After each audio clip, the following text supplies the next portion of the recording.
ډیرو درنو عزتمندو مشرانو دا نننی احتجاج چې دی دا د سوات ولسي تحریک زیر انتظام دی چې زمونږ دا عزتمند مشران نن به دې نشاط چوک منګوره کې د دې ظالم د دې جابر حکمرانانو په خلاف باندې نن دلته د خپلې ګېډې د مړېدو دپاره نن به دې نشاط چوک کې دا احتجاجي مظاهره کوي هم د دې خاطر دپاره یې کوي چې تاسو ټولو ته معلومه ده چې دې کرپټو او دې بدنیته او دې ظالم حکمرانانو چې دا دعوا او دا واده به یې کوله چې موږ بر سر اقتدار راشو نو موږ به غریبې طبقې ته د هغوی د کور په دروازه باندې به موږ باقاعده طور باندې انصاف په وله موږ ورکوو معاشي سماجي انصاف په وله ورکوو عزتمندو مشرانو د دې نه مخکې 3-4 میاشتې مخکې په موږ باندې دلته دهشتګردي په موږ باندې مسلط شوه چې د دهشتګردۍ په نتیجه کې دلته زمونږ چې کم عزتمند مشران دي که هغه سیاسي مشران دي که هغه قومي مشران دي که هغه صحافیان وروڼه دي هغو له به یې دمکیانې ورکولې د دې عزتمندو مشرانو نه به یې باقاعده طور باندې بیعتي اخیستې خو چې د سوات ولس د دغه دهشتګردۍ او د دغه طالبایزیشن په خلاف باندې راپاڅېدو نو د الله په مهربانۍ باندې د سوات او د تحصیل بابوزو ډېرو عزتمندو مشرانو ساه واخیستو عزتمندو مشرانو اوس یې په موږ باندې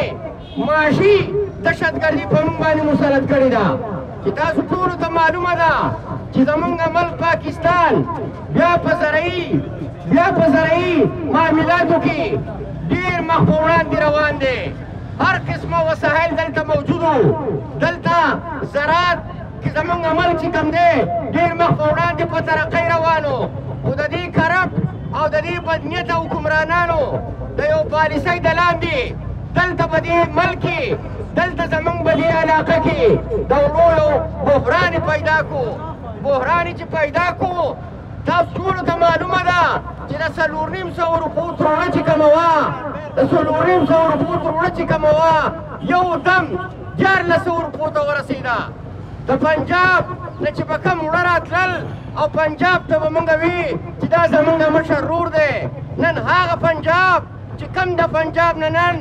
وزیر اعظم منتخب شوی دی هغه د پیشام شنګلې په مقام باندې جلسه کوله که په قوم باندې تکلیف راغی نو زه به دا خپل کمیس او خپل پرتوګ د قام دپاره خرڅومه خو قام به په قطار کې قام به د سوالګري په حیثیت باندې هېڅ قیمت باندې به زه دې ته نه پرېږدمه نن د هغو په باچایۍ کې په 3100 په 3200 روپۍ باندې نن د وړو تروړه میلاویږي عزتمندو مشرانو په سوات کې په شرابو کې کمی رانغی په سوات کې په آیسو کې کمی رانغی په سوات کې په چرسو کې کمی رانغی نن د بدقسمتۍ نه نن په وړو کې دقت راځي نن د په وړو کې قلت پیدا کېږي نن دغه حکمرانان دې قام له په راحته باندې وړه وله نه شي ورکولی نو د داسې حکمرانانو نه به عوام نوره څه توقع وکړي نن که تاسو وګورئ زمونږ د دې علاقې امپیګان د دې علاقې امیرګان د سوات بیروکریټ چې کوم دي په غټو ګاډو کې په غټو ویګوګانو کې ګرځي او زمونږ غریبه طبقه چې کومه ده د سهار نه راواله د ماښامه پورې د میلونو په قطار کې به ولاړي د وړو لپاره به ولاړي موږ ته دا څه پالیسیانې په یو صورت باندې موږ ته قابل قبول نه دي قوم له پکار دا دي چې د داسې کرپټو د داسې بدنیته انتظامي په خلاف باندې پاڅون کول پکار دي د دې په خلاف باندې اواز پورته کول پکار دي د دې ظلم زیاتۍ په خلاف چې څوک اواز نه پورته کوي هغه د الله په نسبت باندې په هغه جان باندې به د الله مجرمي موږ همیشه لپاره د مظلومې طبقې لپاره اواز پورته کړی دی موږ د سرمایدار د جاګیردار په خلاف اواز پورته کړی دی. عزتمندو مشرانو، پرون نه بله ورځ چې موږ دلته د صدر عبدالرحیم صاحب په قیادت کې موږ د ډي سي د دفتر پورې لاړو او د ډي سي د دفتر موږ ګیراو وکړو. په یو ټلیفون باندې دي د سوات د تحصیل بابوزو د دې علاقې عوامو ته دي 1000 ډوډۍ نیلامیږي او چې زور او اواز نه کوې زنده‌باد مرده‌باد نه وې نو تا ته وړه څوک نه دله درکوي. موږ هم پیسې ورکوو هم موږ ته وړه نه میلاویږي. عزتمندو مشرانو، موږ به دا خپل احتجاج د هغه وخته پورې جاري ساتو چې څو پورې دې غریبي طبقې ته د کور په دروازه باندې باقاعده طور باندې ورته وړه نه میلاو شوي. موږ په دې کې سیاسي مداخلت په یو صورت باندې موږ نه منو. سیاسي مداخلت موږ په وړو کې نه منو. هر شي کې دو سیاست کوي، که لاره جوړېږي په هغې کې هم سیاست دی، د نوکرۍ مسله راځي په هغې کې هم سیاست دی. نن که تاسو وګورئ نن بیا هغه وړه چې کوم دي د دې علاقې سیاسي خلکو یې ورکړي دي هغه په سیاسي بنیاد باندې هغه وړه تقسیمېږي. دا موږ ته په یو صورت باندې قبول نه دي. پکار دا ده چې په کلام مارکیټونو کې دا وړه وساتي او هر سړی ورځي او هغه ته بغیر څه د رشوت نه بغیر څه د سپارش نه باقاعده طور باندې ورته وړه میلاویږي. د دې سره دا تجویز ورکومه چې د سوات د میلیونو کال چې کم وړه دي کم از کم پکار دا ده چې تنورونو والا ته هم دا وړه سټارټ شي چې کم از کم چې په 10 روپۍ باندې دې غریب ته ډوډۍ میلاویږي. دا څونه د افسوس خبره ده چې د سوات انتظامیه موږ د دې لپاره نه ده منتخب کړې، موږ د دې لپاره دلته نه ده راوستې چې هغه به د قام تنخواګانې الي. هغه زما د دې وطن هغه زموږ خادمان دي. موږ د دې ملک اصلي مالکان یو، موږ به په سهولت باندې یو هغو تنخواګانې الي. پکار دا ده چې نن زما بري تحصیل بابوزو کې 2 ایسیګان دي، ډي سي موجود دی، کمیشنر موجود دی. پکار دا ده چې ټیمان یې جوړ کړی وی کومو خلکو چې ذخیره اندوزي کړې ده، چا چې په ګودامونو کې وړه ښودي دي، چا چې په ګودامونو کې غنم ښودي دي. کم از کم پکار دا ده چې د دوی دا ګودامونه یې مات کړی وی خو د دې غریب طبقې لپاره دا وړه چې کم دي دا غنم چې کم دي چې دا کلاو مارکیټونو ته راوتی وی کومو خلکو چې ډوډۍ کې 1.5 روپۍ په خپله رضا باندې اضافه یې کړې ده د هغې نن راشي ته وزن وګوره. وزن یې د 10 روپو برابر نه دی. دا بې انصافیانې دا ظلم زیاتې موږ په یو صورت باندې په دې منګوره ښار کې په دې سوات کې په یو صورت باندې موږ ته قابل قبول نه دی. موږ به دا جدوجهد بغیر څه د لالچه د سوات د قوم دپاره به یې موږ په بھرپور طریقه باندې به یې کوو. نه به له چا نه یېرېږئ، نه به له چا نه شرمېږئ. موږ چې نن راوتي وو د رزق دپاره راوتي وو. نن 21مه صدۍ ده، قومونه ازادېږي مخ په وړاندې روان دي. او نن زموږ په سوات کې نن موږ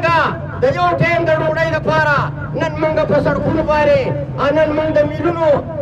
میلونو کې په قطارونو باندې ودرېږو. په دهشتګردۍ کې په قطارونو کې په راشنو پسې ودرېدلي وو. هر وخت کې به موږ په قطارونو کې ودرېږو. دا افسران چې کوم په دې دفترو کې ناست دي تاسو ورځ لیدلي دي چې په قطار کې ودرېدلی دی.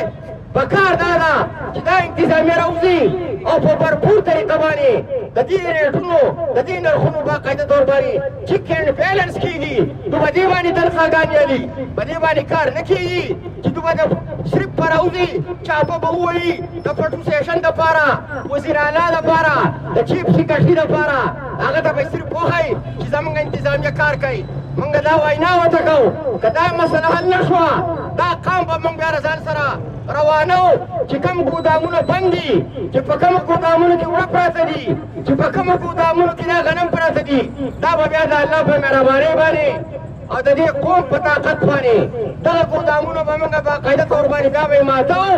او دا وړه او دا غنم به ترې وباسو او په دې قام باندې به بیا موږ تقسیمو. کومو خلکو چې ځان ته وي موږ خادمان یو،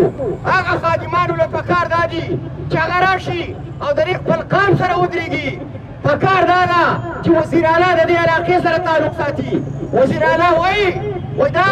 مرکزي حکومت په موږ باندې بند کړي دي، مرکزي حکومت وایي دا صوبایي حکومت بند کړي دي. زه د وزیر اعلی نه هم تپوس کوم، د وزیر اعظم نه هم تپوس کوم، د وفاقي وزیرانو نه هم دا تپوس کوم چې د الله مهرباني ده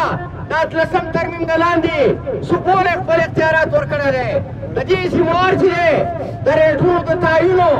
د بهر ملکونو نه غنم راوړلو د دې صوبایي حکومت ذموار دی تنخواګانې امارات خو صوبایي ممبرو مالي صوبایي وزیري مالي د قومي اسمبلۍ ممبري مالي د قومي اسمبلۍ وزیري مالي کله چې د هغه خبره راشي کله چې د غریب د تقدیر خبره راشي بیا وایي دا اختیارات زما سره نه دی مرکزي حکومت ذموار دی